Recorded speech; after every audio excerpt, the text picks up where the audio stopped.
이번에는 인터넷에 대한 그런 기본적인 아주 기초적인 지식을 좀 다뤄보려고 합니다. 누구든지 아무것도 몰랐어도 이것만 보면 바로 개념도 알게 되고 학습도 아주 쉽게 하게 됩니다. 도메인이라는 거는 많이 들어보셨을 거예요. 한마디로 www.rgo.co.kr 이게 도메인이라는 겁니다. 인터넷 주소, 도메인 모두 같은 얘기입니다.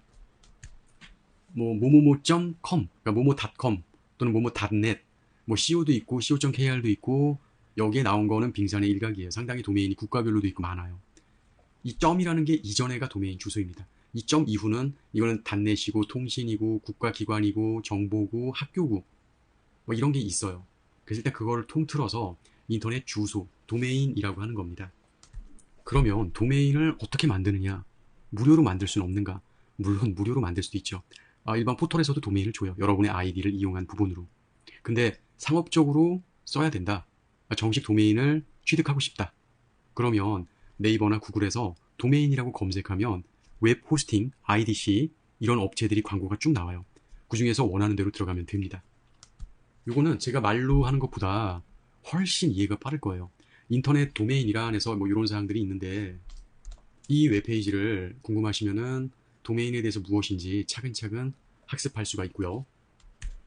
여러 업체 중에서 많아요. 굳이 여기를 해야 되거나 그런 게 아니라 참고로 좀 알려드리려고 하는 겁니다. 도메인을 취득을 해요. 내가 원하는 부분으로.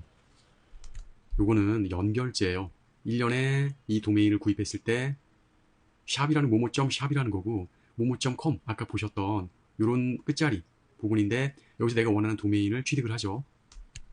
그래서 도메인에 대한 부분은 이렇게 되고 두 번째 IP라는 부분이 필요해요. 쉽게 얘기해서 이메일을 보내려고 해도 이메일 주소가 있어야 되죠. 그래야 전 세계적으로 받아볼 수가 있고 이 도메인도 인터넷 주소도 전 세계인이 이렇게 입력해서 들어오려면 이 주소가 들어가 있는 IP가 여기 붙어야 돼요. 그걸 이제 포워딩이라고 합니다. 이제 어려운 말은 됐고 쉽게 설명해 드릴게요. 바로 이 포워딩, 또 포워딩에는 DNS라는 게 있어요. 왜 이렇게 어렵지? 한마디로 도메인을 취득하고 웹 호스팅에 등록해서 등록된 웹 호스팅에 내 도메인을 파킹시키는 겁니다. 포워딩 시키는 겁니다. 그러려면 IP가 필요하죠. 그래서 여러분들이 제일 쉽게 이해할 수 있는 방법을 제가 고민해 보니까 웹사이트를 찾았습니다. 바로 아마존에서 운영하는 DNS란 무엇입니까? 라고 돼 있는데 아까 말씀드린 대로 내가 도메인을 취득했으면 요거를 서버나 이런 게 알아볼 수 있게 찾아갈 수 있게 주소를 붙여줘야 되는 거예요. 도메인을 취득하면 이제 웹 호스팅을 받죠. 웹 호스팅을 받을 때 1차 IP, 2차 IP라는 게 있어요. 호스팅 업체마다 약간은 좀 다르지만 결국은 웹 호스팅을 받기 위한 포워딩을 해줘야 돼요. DNS 서비스라는 걸 거쳐서 우리가 그 복잡한 DNS 구조를 알 필요는 없고 웹 호스팅을 받으면 그 웹 호스팅에 IP가 있습니다. 서버에. 쉽게 얘기하면 여러분들이 지금 현재 쓰는 컴퓨터 있죠? 서버도 그런 개념이에요. 그 인터넷선이 연결이 돼서 IP가 할당이 돼요. 그 IP가 할당이 된 이 도메인 주소를 웹 호스팅에 붙이는 겁니다. 포워딩 서비스가 되는 거죠. 그럼 웹 호스팅 내에 루트가 있고 웹페이지가 있고 그렇죠. 그 페이지를 올려놓으면은 전 세계에서 사용자들이 보고 결제하고 확인하고 그럴 수 있는 부분입니다. 그래서 이 웹 호스팅을 서비스를 받게 되면은 크게 두 가지예요. 일반 HTML 문서나 이미지 같은 게 있는 FTP로 우리가 접속하는 거 있죠. FTP로 접속해서 확인하는 게 바로 웹 파일입니다. 웹 문서라고 하죠. 거기에 이제 HTML, JSP, PHP, 뭐 이미지, XML, JSON 파일, jQuery, 자바스크립트 여러 가지 파일들이 들어가 있는 게 웹 파일이에요. 그게 FTP로 접속해서 확인하고 변경하고 업로드하고 그렇게 할 수가 있는 겁니다. DB 파일은 뭐냐? 데이터베이스인데 데이터베이스는 뭐라 그랬죠? 제가 이전에 홈페이지 접속했을 때 이렇게 우리가 보는 이런 거는 FTP라는 웹 파일에다 업로드한 거를 보여주게 되는 거고 데이터베이스라는 거는 예를 들어 이런 게 글들을 저장하고 저장한 글들을 가져오는 거예요.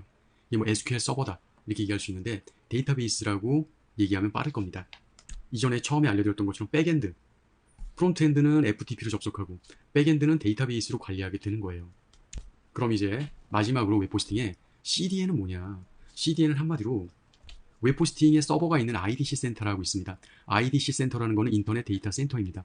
서버들이 파킹돼 갖고 웹 서비스를 하는 곳이에요. 그런데 CDN은 사용자 통신사마다 웹 서비스를 받을 수 있게 데이터들이 들어가 있습니다. 예를 들어 KT, SK, 뭐 LG 이런 통신사들이 있죠. 그 통신사마다 서버가 들어가 있는 거예요. 그래서 이 원에 한 군데에서 CDN이라는 서비스를 관리하면은 그 파일이 동기화가 되는 거예요. 그래서 저는 이 가비아라는 곳에 정리가 잘 돼 있길래 이걸 가져왔습니다.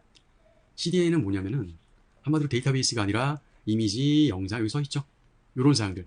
이걸 조금이라도 좀 더 고객들한테 빨리 볼 수 있게 하는 서비스예요. 그러니까 우리나라의 어떤 통신사 3사에 뿐만이 아니라 전 세계 여기 나온 것처럼 넷플릭스라든가 이런 거 CDN을 구축해서 한마디로 이 A라는 곳에 파일이 업로드 되면은 자동으로 전 세계에 널려있는 등록된 서버에 자동으로 그 파일이 동기화가 됩니다. 아무리 인터넷이 빠르더라도 미국에 있는, 그러니까 뉴욕에 있는 서버의 파일을 우리가 보는 것과 우리나라에 있는 서버에 있는 파일을 보는 것은 전혀 다르죠, 속도가. 그래서 미국에서 넷플릭스가 영화를 업로드를 해요. 자기네 서버로. 그러면 그게 동기화가 돼요. 전 세계 넷플릭스 서버로. 그리고 각 지점마다 있는 국가의 사람들이 쉽게 좀 더 빨리 트래픽이 분산이 되면서 이용이 되는 거죠. 트래픽이 분산이 된다는 건 이겁니다. 예를 들어 이게 뉴욕이다. 어딘지는 잘 모르겠는데 뉴욕의 영상 파일이 한 5기가짜리가 있어요. 그럼 이제 전 세계에서 여기만 접속해서 영상 파일을 보려면 이곳의 트래픽은 감당이 불가능하겠죠. 속도도 좀 늦고. 그래서 각 지점마다 나라마다 서버를 이렇게 둬갖고 요 나라의 요 근처에서 본다 그래 여기까지 접속을 안 해도 여기에 있는 서버로 똑같은 파일을 영상을 볼 수 있는 거예요. 이걸 동기화라는 겁니다. FTP로 파일을 업로드하면은 어느 정도 시간이 지나면 전 세계에 등록된 서버로 동기화가 돼서 그 나라 사람들이 영상을 볼 때는 굳이 뉴욕에 접속하지 않아도 시스템에 의해서 각 나라별 파킹된 서버에 동기화된 파일을 보니까 여기로 트래픽이 가중되지 않죠. 각각 트래픽이 분산되고 트래픽이 분산되면 우리의 영상이나 인터넷 속도도 느려지질 않습니다.